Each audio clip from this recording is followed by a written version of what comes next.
Facebook has created a brand new experience for Android. I'm Jessica Dalcourt from CNET, this is Ami from Facebook, and this is the HTC First phone that comes preloaded with Facebook Home. That is what Facebook is calling its new Android experience. It isn't exactly the same as the app, it's separate from the app, but it does take over the home screen in a way that lets you interact with certain Facebook features front and center. When you turn the phone on from the lock screen, the first thing that you're going to see is a photo that's animated in the background. It takes over the entire background. You'll see it of your friend. You might even see a picture of your own profile at the bottom. So right away you can view the photos automatically, or you can actually swipe through them. Double tap to like a photo and you'll see a very big thumbs up. You can also view the comments and add a comment right from this cover feed. You'll notice that the phone itself has 3 buttons at the bottom. The circle button is actually the home menu. There's also a back button and a menu button.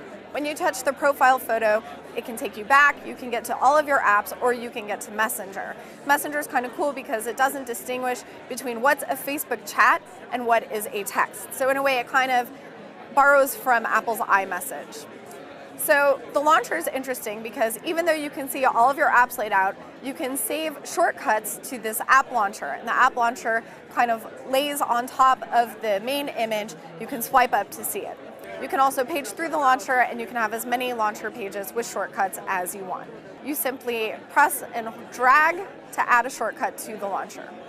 In this sense, there are no traditional home screens, so there's only the launcher and then of course the apps. To get out, you can always press the circle button, or you can toss something down in a flick motion, and that'll get you back to your main screen. There is support for notifications. They will pop up onto the screen. You can just swipe them away to get rid of them. You can tap to open the notifications and take a closer look. This will of course work with notifications that come from other apps. And if you want to see anything else, you can simply open up the app from the app launcher or from the main screen. Facebook has implemented a really interesting way to talk to people. They're calling it chat heads. Yes, chat heads. So it's an icon, an image of a friend that kind of bubbles around, and you can click and drag it to the sides if you want to reposition it and see it on a different part of the screen. It will not go to the middle. You can touch this chat head to see any messages that are in action, to start a conversation, to message through either text or through Facebook chat. You can tap again to close it, and when you're done, you can flick down to close the entire thing. If you've got multiple messages open, you can similarly flick down to close them all at once. The screen and the chat heads are very responsive. It does feel a little bit like the digital version of tossing a soccer ball. It's kind of fun. The HTC First phone is a mid-range device. It's got a 4.3-inch screen. It's got a 5-megapixel camera on the back, and it's got the sort of soft touch finish that you can see. Not a whole lot of extra details or accents on the device.